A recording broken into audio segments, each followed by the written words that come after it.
Hello, my respected teachers and all my dear friends. This is Kripa Rani, and today I am going to tell you about digestion in human beings. So this is the diagram of human digestive system made by me. Let's get started.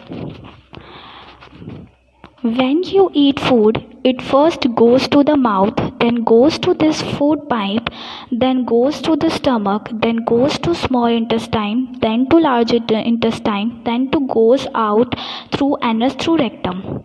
This whole path is called gut or alimentary canal. If we are talking about alimentary or gut, then this whole path is being talked about.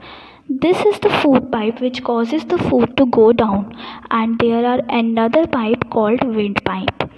We would take only food inside by mouth. We also take air from the mouth. Now you will think that we take air from nose, but some air also goes through the mouth. It comes in respiratory system.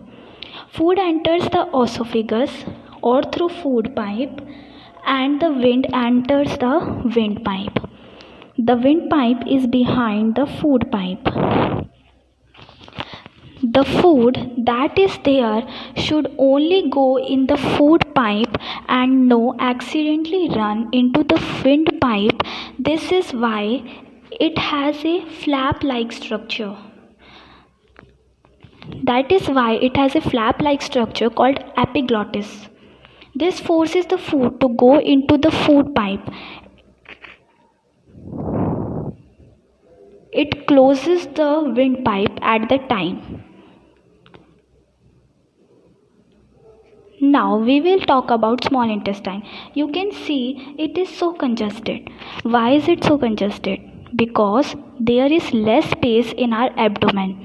That's why it is so long. It can also be more than it is at least 6 meters long. Now you will think that if it is so long, then how does it come in the body? It is very thin and coiled. The large intestine, which is 1.5 meter long, now you will think that the organ which is 6 meter long is called small intestine, and it is a organ that is 1.5 meter long called large intestine. Why? It is called small intestine because its width is less, and it is called large intestine because its width is more. On the basis of width, these are called small and large intestine. So the total length of the whole digestive system is 9 meters. Now we will learn about appendix. This is also the part of digestive system but has no use. It is the only organ in our body which is useless, whereas it creates trouble when food is passing. If there is any food stuck in it, then there is a pain in our body. So whenever someone has stomach operation, doctors will cut it out. Now we will see some important topics here.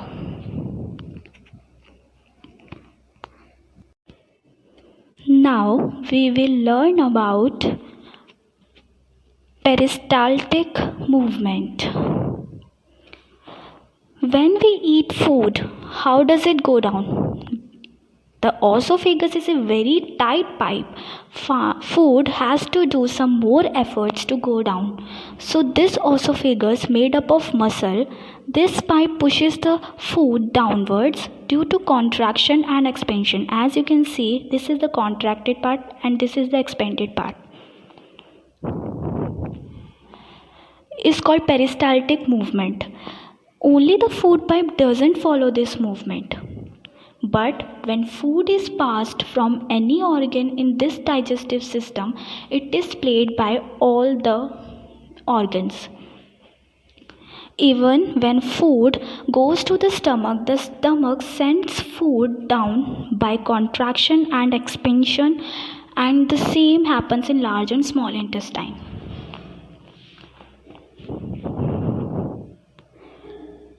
So what is peristaltic movement?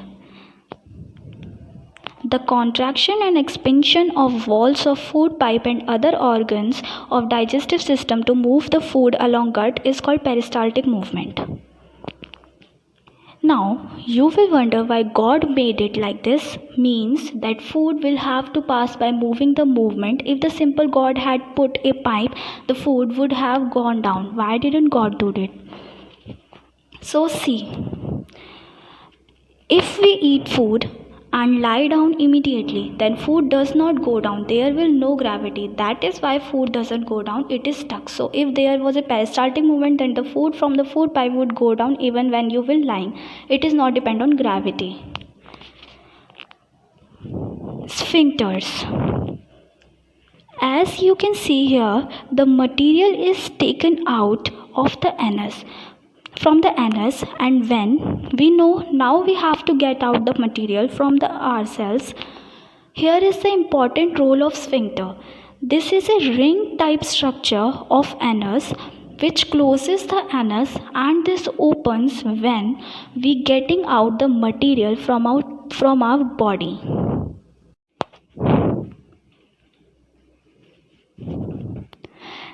If it had not been, then we would have spent the whole time in excrete. So it is sphincter, and when we go to the bathroom, it opens and the material is taken out from us. There are many sphincter in gut. Just like we have stomach here, so when our food goes in the stomach, it stays here for 3 to 4 hours. The sphincter here is closed, so the food doesn't come out.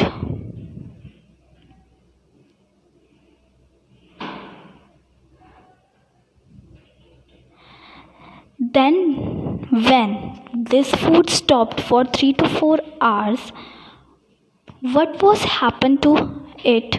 Then sphincter opens and the food goes forward. So what are sphincters? Sphincters are circular muscular structures which control the movement of substance through them. Normally they remain closed. When movement is required, they open. There are many sphincters in gut.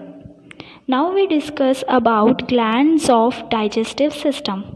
Salivary gland. It is not a single gland, it is a group of glands. So this is the gland which secreted saliva. You may feel like a watery substance in your mouth is called saliva. So the saliva that is secreted from the salivary gland is an essential enzyme in saliva which is called salivary amylase. Liver. This is the liver which secretes greenish yellow bile. The liver which secretes the bile goes into gallbladder and stores it for a while, and when it is needed, it goes through bile duct into small intestine.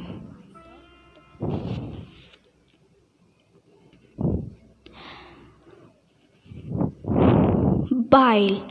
Bile is temporarily stored in gallbladder before it is used to send to small intestine through bile duct. Pancreas. Here you can see a leaf-shaped structure. It is behind the stomach and secreted juice which has enzymes. First pancreatic amylase, second trypsin, third lipase. Thank you so much. Wash your hands, stay safe, stay at home, be safe from coronavirus. Thank you so much.